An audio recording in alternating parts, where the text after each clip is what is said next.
Hello, good afternoon, and welcome to another episode of CAD Lessons, Scanning with Scanface. Today I'm joined by our normal crew. Say hello, everybody. Hello, hello. Hello, Dom, how are you? Very good, very good. Been a good week. Thank you very much indeed. Nice to see you back in the Excellent. office. Oh, thank you. You noticed? Very good. Got some homemade set panels back there blocking off the mess that sits behind me normally. How are you, Tom? I'm fantastic. Thank you so much for asking, Dave. Had a great week and look forward to this session.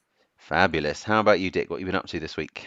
And I've been doing some research into bits of sound of making two mixing desks synchronized with themselves to give me full redundancy. Oh, interesting. So you've got some work, maybe? That sounds exciting. Shh, maybe. Don't I'm tell not. anybody. No, and I'm going to keep it very quiet in case I jinx it. But this is redundancy over the internet, isn't it, Dick? Not just redundancy in the same room. No, this is redundancy in the same room, but they'll both be on different internet connections. Therefore, if we all back to all of that kind of stuff. So yeah, two different pipes into a building, a mixing desk on each pipe, and both able to piggyback and cover for each other.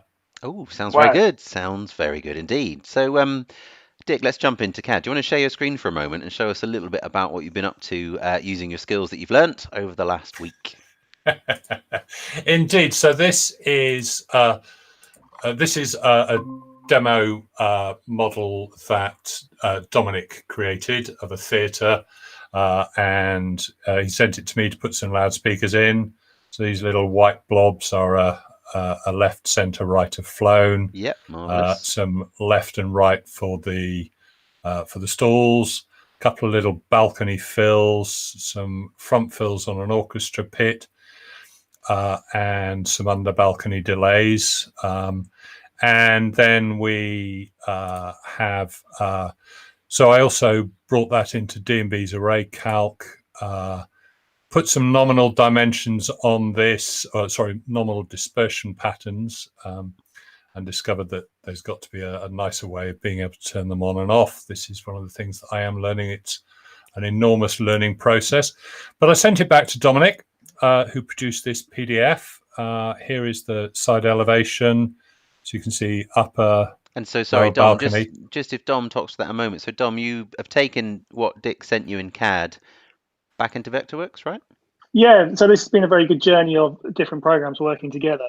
So I created this in Vectorworks, exported it out as a DWG. Dick took it into his program, and I forget the name again straight away. Draft Dick. site, yeah. Draft site. XREF into my draft site. Dick returned it to me as a DWG, and I have to say, it went straight in. It went straight into my Vectorworks, no problem at all. Everything pulled through lovely. And then this is the same PDF that I showed you the other week, but adding Dick's sound layer in and just quickly showing how easy it is to pull elevations out of it and heights of arrays, etc., etc. Yeah, and then we come down a bit. Cool. There's a front, and as I foolishly promised without checking, I wasn't going to foul any sight lines. There's the little center cluster that is just clearing the pros. You can see some follow spots and camera positions, and what Dom has done, which I think is really, really clever. These are speakers and the nominal coverage, looking at the actual camera angles of the actual cameras. So this is a balcony camera right shot. Believe this is the lower balcony. Yeah, stalls. Stalls. Yeah. Sorry. And then this one's got to be mid and then upper. Mid and upper balconies. Yeah. And don't they just look astonishing? I'm knocked out when he sent me these last night. These are, the kinds of things, and I'm now learning. So this is back to my point of getting to the end. You start to learn the sorts of things that you want to do, and the more you learn, the more you realize that actually you've got to tweak some of your ways of working so that you can do more sophisticated things and create these individual line arrays so that I can turn them on and off and see in the CAD what I can see in the array calc, and manipulate them individually. So I think it's fantastic. Yeah, absolutely. Very, very cool. And it's, Yeah. like we've said every week, it's very rewarding for Dom and Tom and I to see kind of your journey and how it's progressing. Absolutely. Yeah. Another huge leap by you, Mr. Crab. Absolutely brilliant. Yeah, Thank you. so well. Yeah, so it just went straight back in. So glad we've been telling you the right things. Wonderful. Tom, this week we thought we would have a little look at, I guess, space allocation kind of thing. Like an awful lot of what we get asked is, will this fit in any given space? Yes. So, Tom, you've chosen a space for us, right? Where have you chosen? Well, it's actually a brand new event. It's the CAD convention in Barcelona in September, which you're all invited to. Thank you. And Dave's production managing, and Dave has been selling tickets like hotcakes. They really are. They're really flying off the We've shelves. got people coming in from all over the world. Exactly. And what a prime example that I get asked from Dave or any other fantastic production managers is the client or the producer or the venue have sold a venue, in this circumstance, the Hotel Arts Barcelona, and they've said X number of people fit in the space. And a really, really good starting point is trying to fit the number of people that the venue has specified can fit in the space. Because so Tom, how many people can we fit in that ballroom? It's a very classic hotel ballroom. I don't know if have we managed to find any photos of it earlier. No, I don't think we did.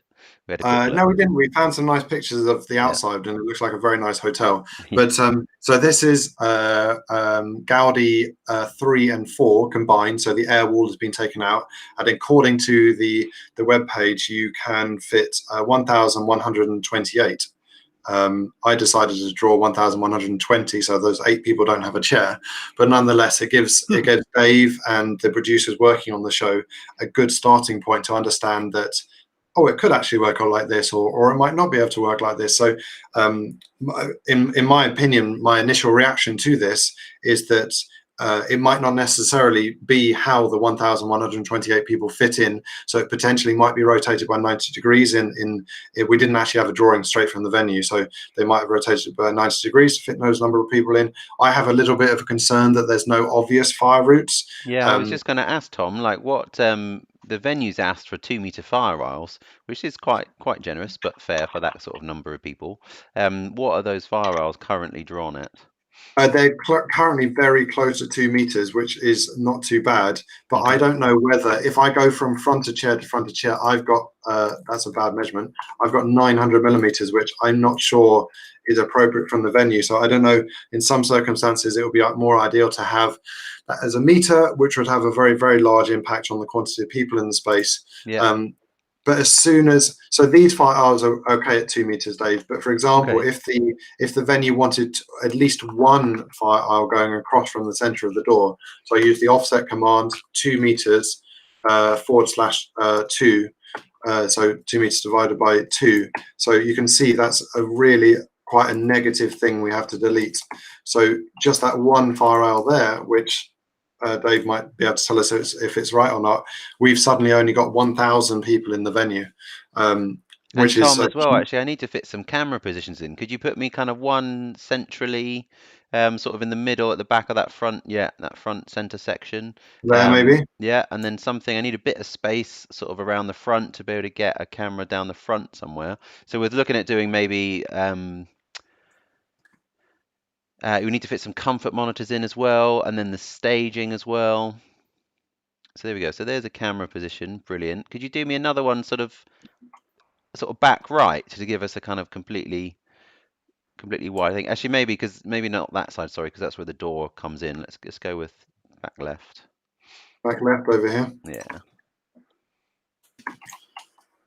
And these are, it's so important to have such a good discussion with the production manager, because as Dave knows, you can suddenly put these really, really great things in, but it cuts down the number of people massively. So if I just, so one of the other things that the producers just asked is, given the current situation, they want to make this a bit more of a hybrid event. So there's quite a big broadcast component, and there's a team of broadcast guys coming in, and they've asked for a jib as well, and they need a 5 by 5 meter clear area for a jib. That was genuinely a question in a hotel ballroom a few weeks ago. How many seats do we lose for that?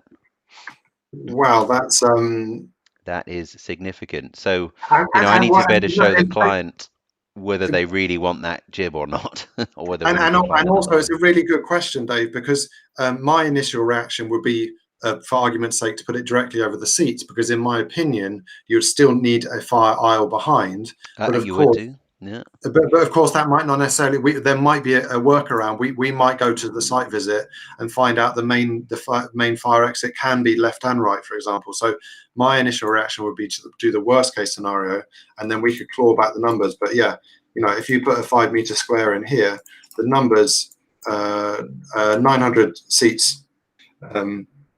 Yeah, we're getting back to a number, but We're down to what? Sorry, Tom, down to 900.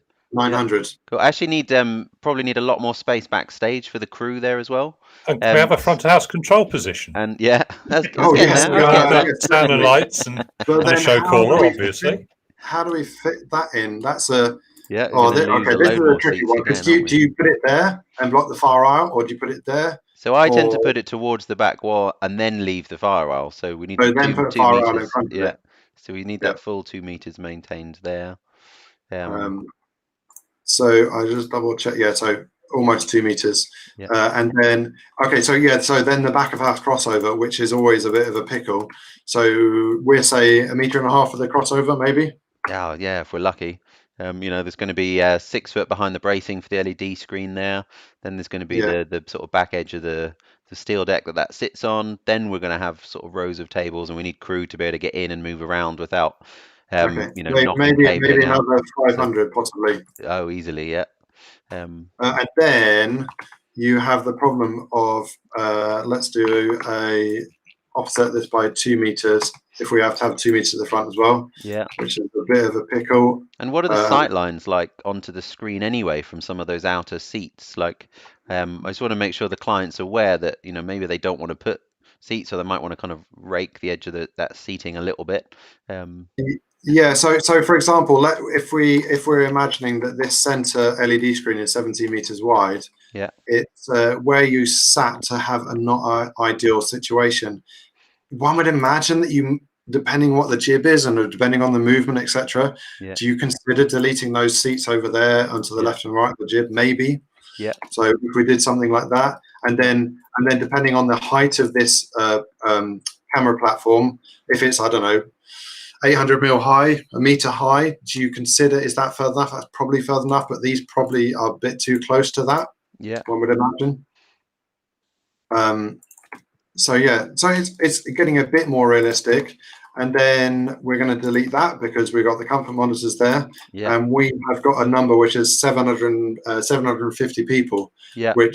So there we go. So what did we start at? We started at 1,120, I think it was. 1,120, and now we're down to 750. Once you kind of, obviously, that not every job's going to have a jib in it, but I think once you start to put the production into the space, it can be very, very different to what the venue would quote when they're in that kind of selling process.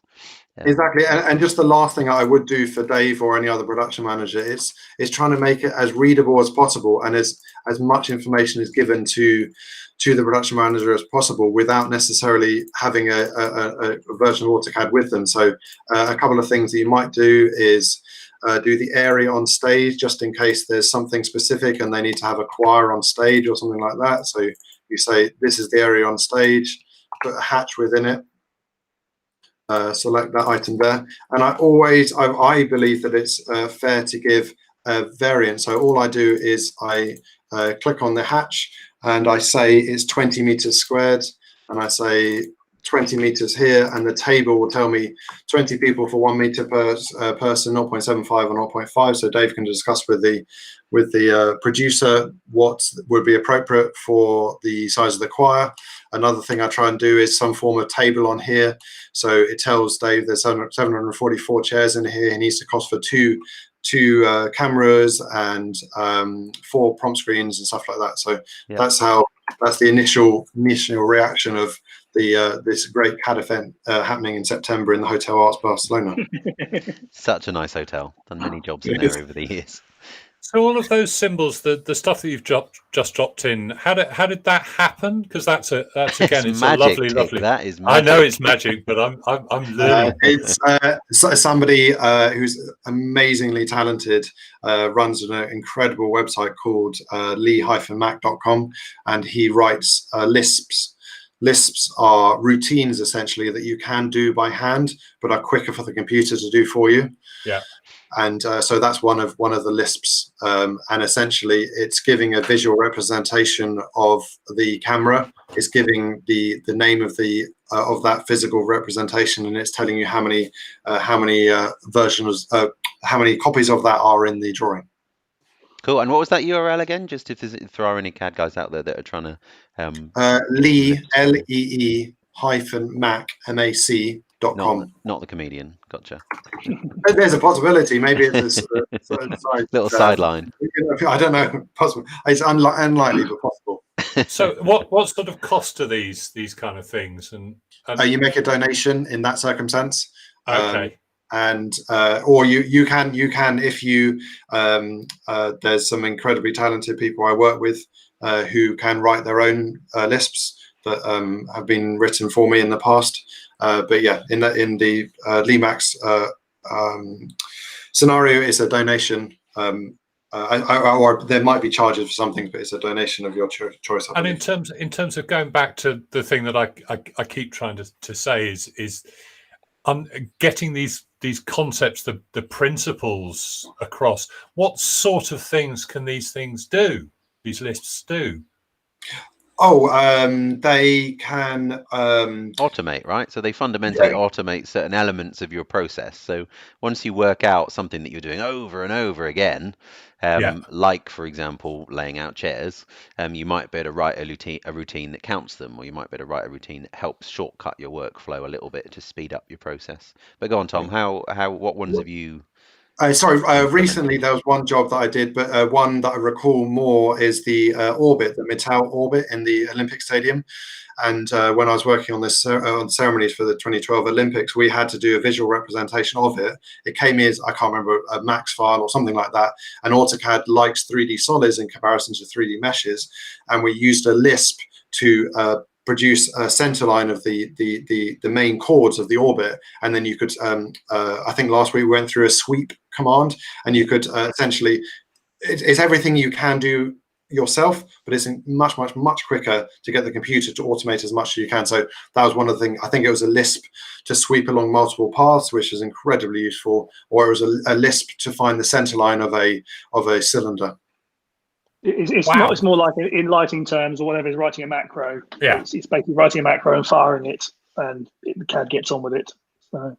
Yeah, no, fantastic. And if people are using AutoCAD or other programs, my understanding, and please tell me if I'm wrong, I think the Lisps do not work in the Mac version, and I believe I believe that's correct. And I think, unfortunately, I believe that Lisps don't work in AutoCAD LT for PC either.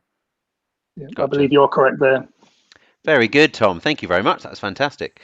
Dom, I think I was just going to say to Tom, what's so useful about that is, and his chart is, when our plans go to event services or stuff like that, and you've got somebody who has no idea about reading a plan or whatever, and they can go to site and it's all there on one plan, all the answers they need. And actually, something I've learned over the years is detailing a plan or a PDF up more. You can't put too much information on it for people, and your little chart is fantastic at that. And I don't know how you do it, Dom, but I feel that when I'm producing a drawing, I need to believe that I'm not necessarily going to work on the project forever, and I believe that I need to produce the drawing in a way that anyone, Dom, for example, or Dave, can pick it up.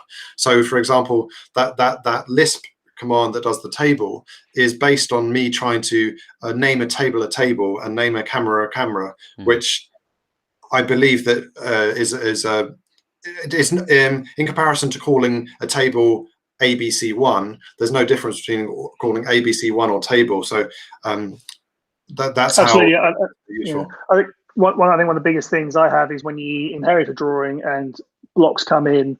And we talked about the rename command. Blocks come in with very spurious names, mainly because of architecture. And yeah, going in and redoing and renaming blocks so blocks actually come out with something that is correct and people understand and Yeah. people can carry on with. So I think the kind of part of one of the themes I guess you both have been talking about is like you're trying to tell a story, you're trying to create a narrative with the drawings that you're producing, you're trying to picture tells 1,000 words or whatever. You're trying to make sure that it does communicate the right 1,000 words through what you put on there. It's also the tricky bit is that a drawing can have different audiences. A drawing of mine could go to Tom, and I want Tom to be able to open that up and understand it and have everything he needs straight away. Yeah. But a drawing could also go to a venue that's abroad, and they may not understand or read English, but pictures speak 1,000 words, and they can look at it. Or the drawing may go into catering or something like that, and they're looking at table layouts and want to understand how far tables are apart, what aisles they've got, what flow they've got to get waiters in and out of a room. Yeah. So it's always thinking more than just the CAD bubble we live in, which is a very nice place to be, but we do have to share information. Amazing. So Dom, why don't you share your screen and show us a little bit about, I guess we're kind of focusing on space allocation effectively today and how to make best use of a space and what some of the limits are working in certain types of spaces. Actually, you're going to show us I was going to very quickly show Dick's fine work first, because I think that's only fair we do that. So going back to the model we've all seen, and this is Dick's information going back into it, and I'll just kind of highlight the pros. And you can see easily straight away we're going to go in the cross section of where it's all going, and this would allow in communicating to talk to directors or other people within the production of what we were doing. But if I then just very quickly click this away, and we can then get the kind of view that you might like to see. We can go around the way, Dom. There, I can see looking through the process hidden. We can see where all the arrays are going, what's happening. So to me, I'm so impressed with this by Dick. It's such a useful tool to then talk to other people within the production on why Dick needs his positions where he needs them. I can see if I was lighting where I've got to get to or where I can't be to.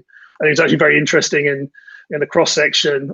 In the PDF I sent Dick, I'd actually stuck another what could possibly be a projection line, and by putting these speakers in, we would have clipped the projection. So actually, we'd need to look at moving the projector somewhere else and finding a different angle through to stage. So that was all very fantastic. But yeah, I'll just very quickly talk about my one space allocation. Some of the stuff I do is we're sending plans into authorities. This is for Riot Games. And this is a temporary structure. It's a standard frame marquee, 5-meter bays. And we have to send off, and this is Budapest, we have to send off to get licenses. And in my world, we've done a very basic layout of the marquee, putting some rough stands in, which would then be custom built. But this would go to licensing and production management to show what we think we can do in here. So with Riot, we work at 0.8 a meter per person coming to the marquee. And so the marquee started with 700 square meters of area. We immediately knocked 325 meters out for the stands, giving us 375 meters of area left in this particular marquee. And so you're actually by that you're actually meaning that the construction takes up a certain amount of the footprint, so you're reducing your amount of floor space there. Right. We're reducing our amount of floor space, and then I think Tom and I vaguely work at the same things.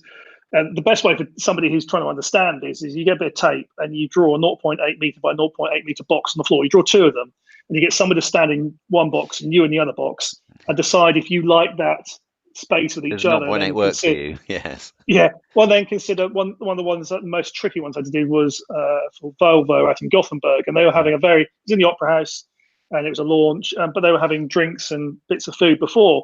And we suddenly realised that they were all going to be walking around with a plate with the wine glass clip on it. Yeah. And actually, we needed to give them more space, otherwise everything would be clattering everywhere. Nasty. I think the fire eggs in the UK are 0.3. In kind of in a nightclub, but nobody wants to try and move around a space in a comfortable way with that sort of calculation. Yeah, about 0.5, I think, is about as nasty as you want to get with Yeah. people. Yeah. It is, as I say, draw 250-centimeter square boxes next door to each other and put some people in them, and then say spend 2 hours like that. And, Brilliant. Such a there good you go. example. This is slightly different because this is a flow. This is for people coming in, walking through a space, seeing exhibition stands, and we have a secondary tent. What's the other one? The area. And we have a secondary tent with a stage in it and things like that. And so you can see the calculations of this tent. There's a bit more in here. We've got stands, the stage is taking up space. We've got bits of walling taking up space. So very quickly, again, we knock the numbers down. But this is all to start a conversation with the venue. This is outside an arena, and licensing and production. And then I send this as the first bit, and then we move it around, and we then get real. Later on, I'll get real stands from the sponsors and stuff like that, and we'll start putting that in. And that calculation changes all the time, and then fire officers know where that's going. So calculations, are those Dick, automatic within CAD? Sorry. Oh, Dick, you've gone a bit crunchy. Sorry. Have I? Can you just drop out and come back in again? Yeah, we'll do. All right. We'll feel amongst ourselves for a moment until we get you back. There he goes. He'll be back in a second. I think he was saying that are they automatically made in AutoCAD or Vectorworks? No, if that's the question, this is just very simple area calculations. I tend to do straight boxes to get an area and then remove from that. So it's not something I've managed to automate yet. And then you also have to come and do a bit of real world guidance to it. So the calculations for these walls down here, you'd have to consider this space here isn't working space and this isn't working space. You can't pack people in here, so you have to deduct some for it. Yeah. So nice. Yeah. So is that the answer? It's your intervention that's creating the figures.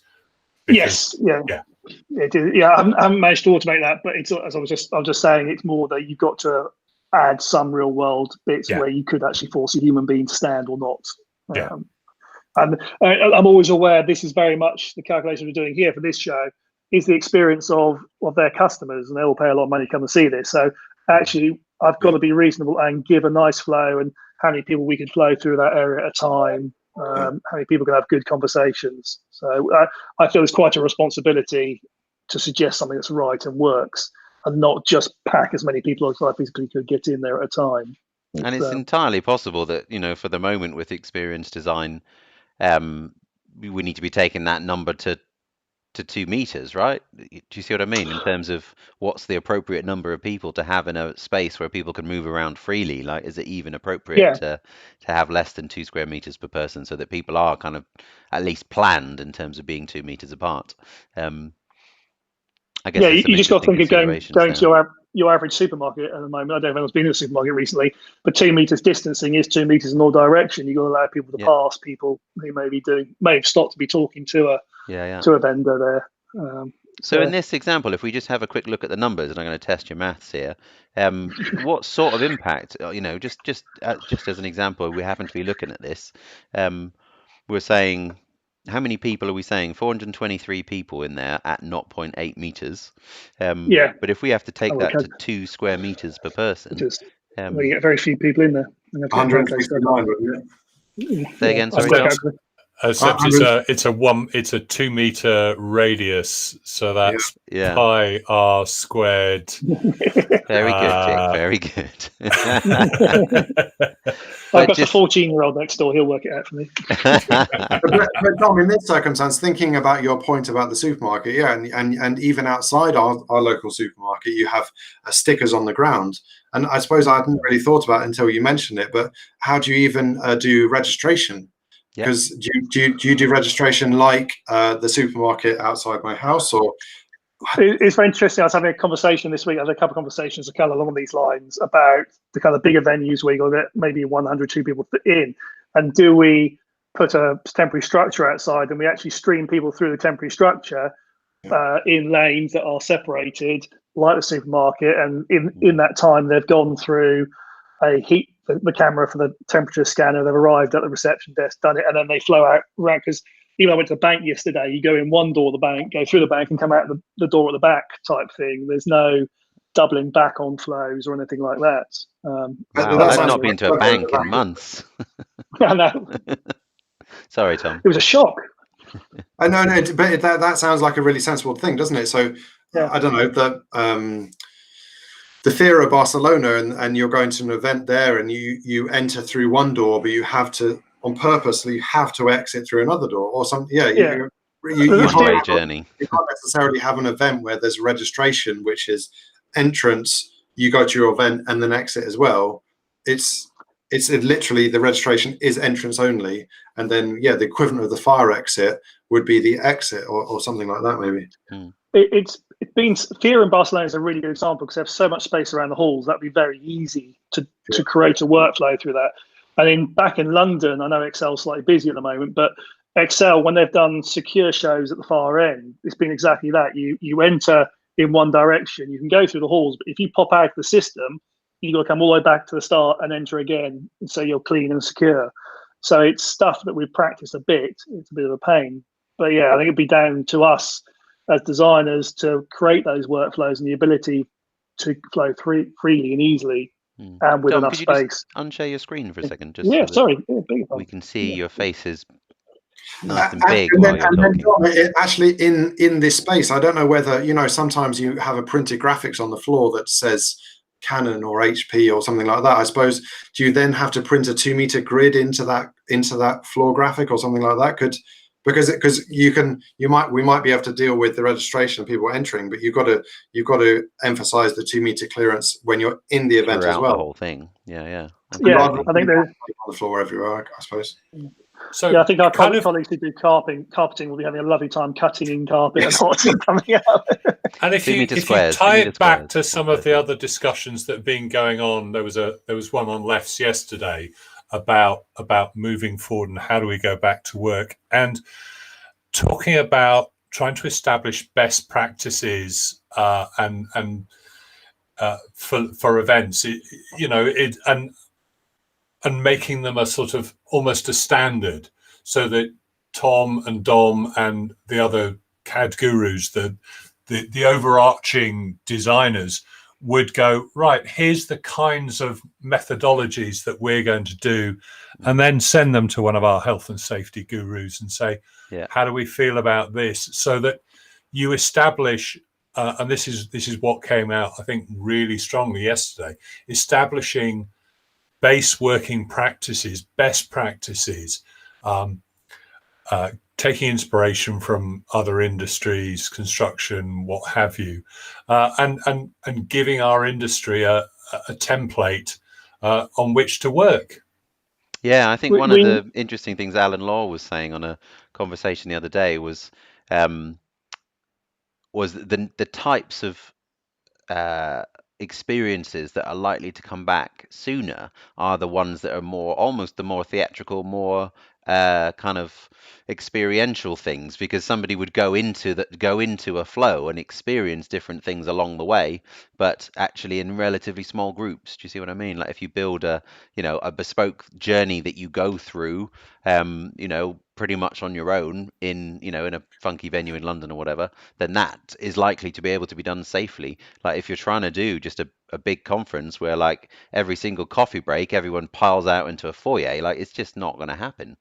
Do you see what I mean? It's not actually just fitting people in the room, but actually having people in the foyer and all of those kind of shared spaces that becomes really challenging. You've almost got to find your lowest common denominator for the space and work back from there. Do you know what I mean? If your crunch point is the registration area, or if your crunch point is a foyer, that determines your maximum, and then people go into big empty rooms.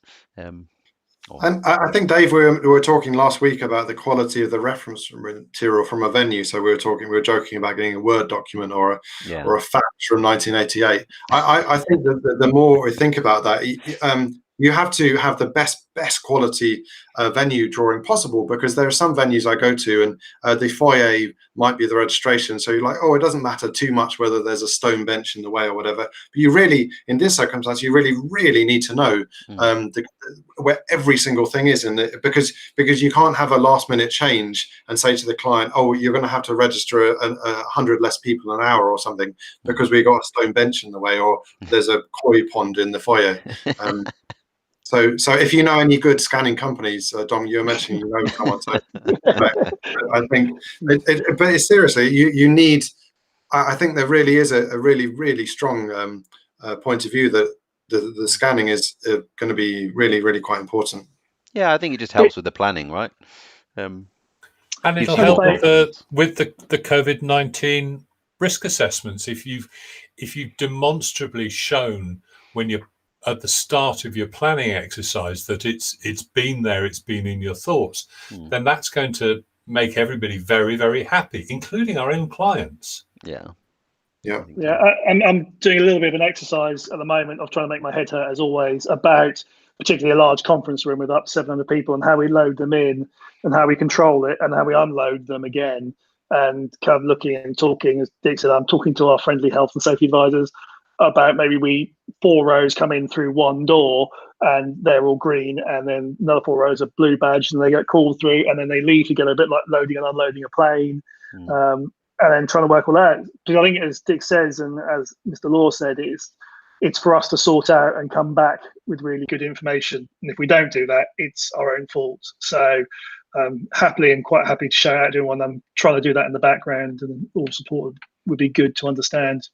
So brilliant. See if we can get a template out there. Yeah. Absolutely. I think that's a good place to finish. Thank you very much, guys. That was a really interesting session again. I hope everyone found it useful, and bye-bye for now. Bye. Thank you. Bye. Bye. Have a good week. Take care.